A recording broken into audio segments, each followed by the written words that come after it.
Hello, this is Distracted Lord, and welcome back to Automation.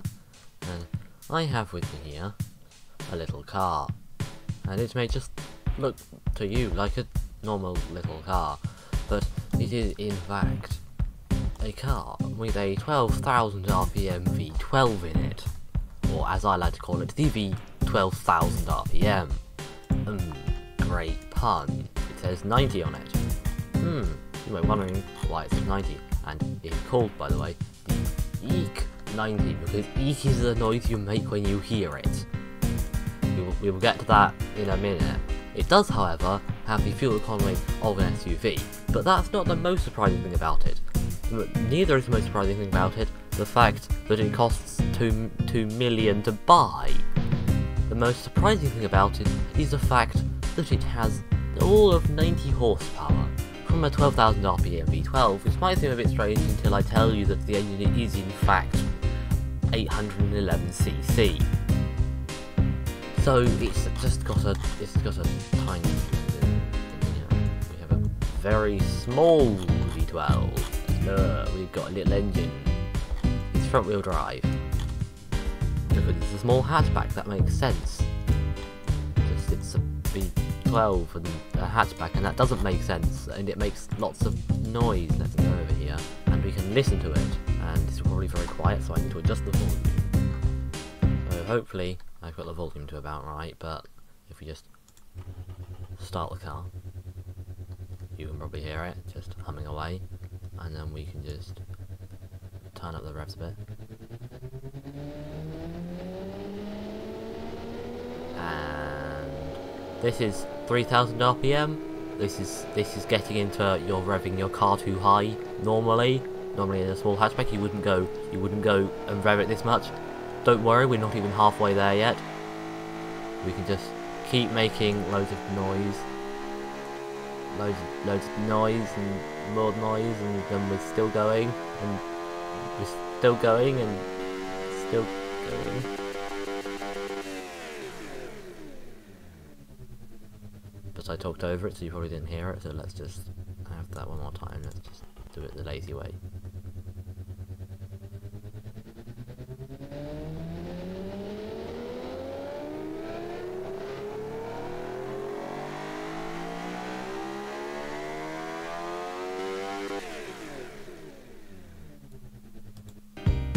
There you go. There's the noise it makes as it revs to all of its many RPMs to get all of its 90 horsepower. Now you might be thinking, 90 horsepower? You built a car with a V12 and only gave it 90 horsepower. Don't worry, there is a version that has 900 horsepower. I'm not that silly. But we'll get to that in a minute.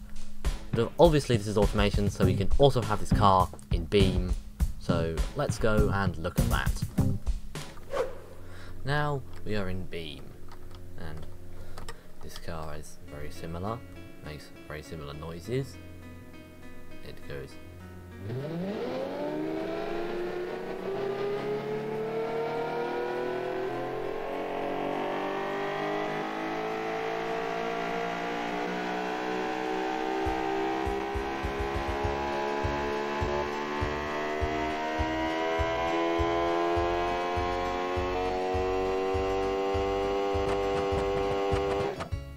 And then the engine brakes, because for some reason the engine can't cope with 12,000 RPM in neutral.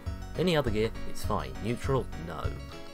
Now we come to the real reason I put this car in Beam, which is to drive it. That's why you put cars into Beam.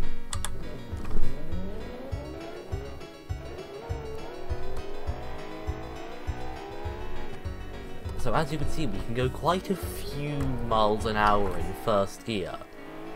Because we have so many RPMs we can use, we can go over 40 in first gear, which pretty much means you could drive around an entire city without needing any more gears, but it also makes wonderful noises. I broke the engine again. The engine's a little fragile. Don't know what it is, sometimes doesn't like it. So you can drive it around like a perfectly sensible car and not rev it over 5000 RPM. And no one will suspect that there's anything strange about your car other than the fact that it's making a slightly funny noise. Because it makes a V12 noise rather than like i4 or i3 or whatever engine you have in your car noise.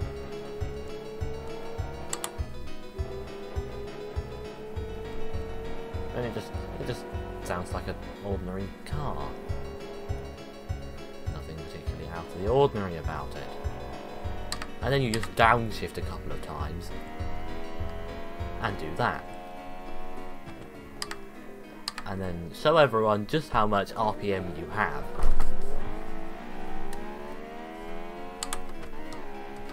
If you want to rev it in the high RPMs, you go a bit faster.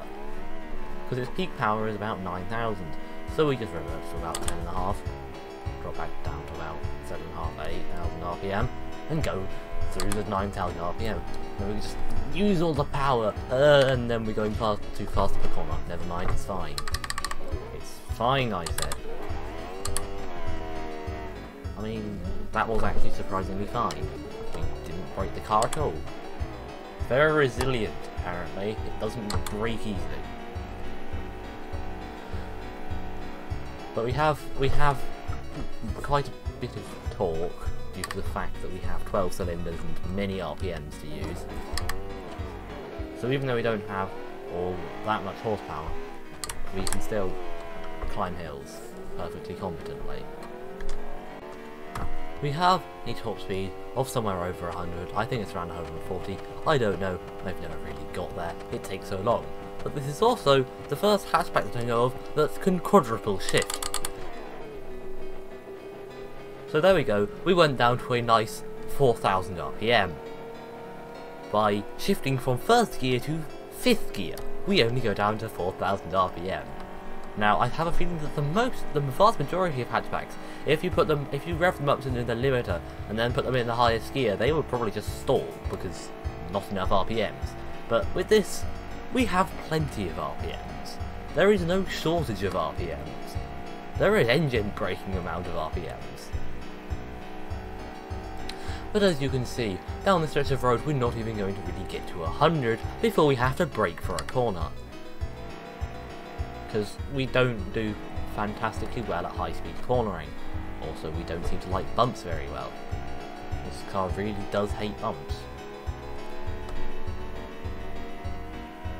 Fling it around a lot and it doesn't like it. But it's a surprisingly nippy little car for 90 horsepower. You might expect 90 horsepower to go a bit slower than this. And most definitely not to sound as good as this. So this is the 900 version with 900 horsepower. Still has 12,000 RPM. Except the fact rather than being a 0.8 litre engine, it's a 4 litre engine. And it's turbocharged. The rest of the car is pretty much the same. Oh, and it's all-wheel drive. Because I did have it front-wheel drive, and it was a bit of a death trap. Not because it went round in circles when you didn't want it to, but because it didn't really turn. It's just you put any power down really, you use the accelerator much at all, and you just wheel spin with your front wheels, and then you don't turn. So that didn't work, so I had to make it all-wheel drive. It's a much more ludicrous machine, although it does look very similar, which is intentional. Why would you not want your 900 horsepower all-wheel drive turbocharged V12 12,000 RPM thing to be looking like a small hatchback? This engine is a little bit bigger. The entire car just shakes when I rev it. You can just see the entire car just moving about. It's all-wheel drive and was faster than I thought it was. So as you can see, this is quite a change from the other one. We can put the foot down and just go a lot faster. So this one has 7 gears, it's sequential, and it goes a lot faster than a hatchback ever really should. There is no way you could possibly ever need this amount of speed from a hatchback, but how could I make a hatchback with a 12000 RPM V12 and not make a stupidly insanely powerful version? As you can see, we can easily get over 100 miles an hour. I've got this thing up to over 200 miles an hour before. We can also do some drifts, and the radiator in this thing is not strong enough. If there is a radiator, they might be naturally aspirated. I don't know what augmentation cars come as. But if I just pause, it might catch up. So we should put it in first gear.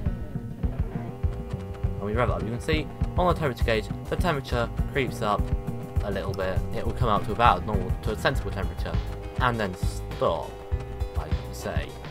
But the temperature is going up quite quickly. We put in second.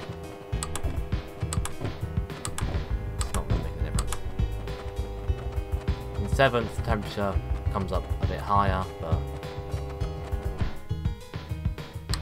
oh, I stalled it.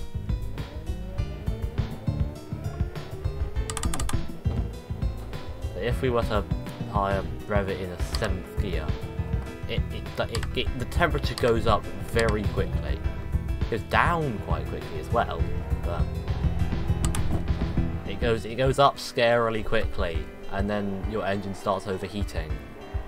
This thing will literally overheat itself. It doesn't break through RPMs, it breaks through too much temperature. We have bounced around like. So doing donuts in this thing is a very bad idea.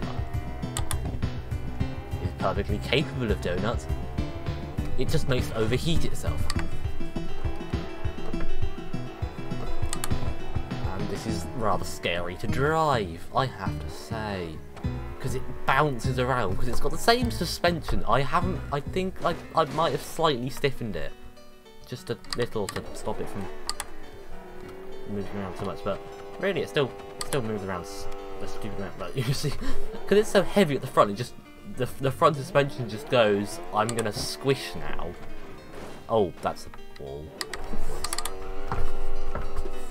You put in the brakes from a high speed, and the front suspension is just like goodbye. I'm going to cease to exist.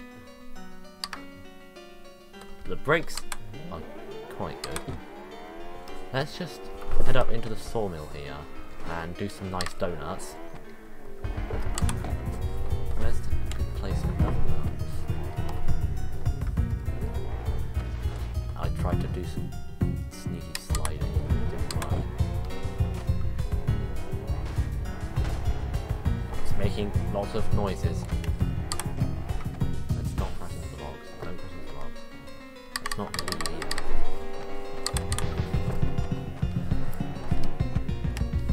Yeah, I was driving around a different map earlier, and I just managed to blow the engine up through overheating, just because I did too many donuts, and the temperature just goes up, and then doesn't really come down again. There's a nice green space here. Let's just do some donuts here. If you just watch the temperature, it just goes up.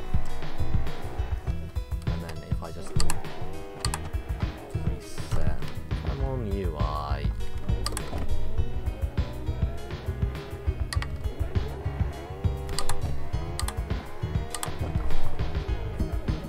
Oh, we're stalling it. Stalled it again. As you can see, the temperature just goes up. High gears and high gears plus high RPM equals the temperature going up. We can do some very fast donuts though. Oh, we've crashed into something. And now the engine died. It turned back on again though. I think we just stalled because we ran out of power. It's just there's more smoke coming out the exhaust than dust coming out the ground. The engine doesn't entirely die though. It just gets hotter and hotter, and we are going round in serious circles. I did not realise it would be this good at donuts. as you can see, we're making some nice pretty patterns out of smoke. Which is probably not a good thing. And we're going faster and faster. And yeah, automation car engines don't tend to die from overheating. They just tend to heat up and slowly lose power. And this one seems to have lost a lot of power and now just isn't going to lose any more. Even though we're spinning at a few RPMs. Not as many as the engine though. Imagine your car spinning at 12,000 RPM. That would be some serious dizziness.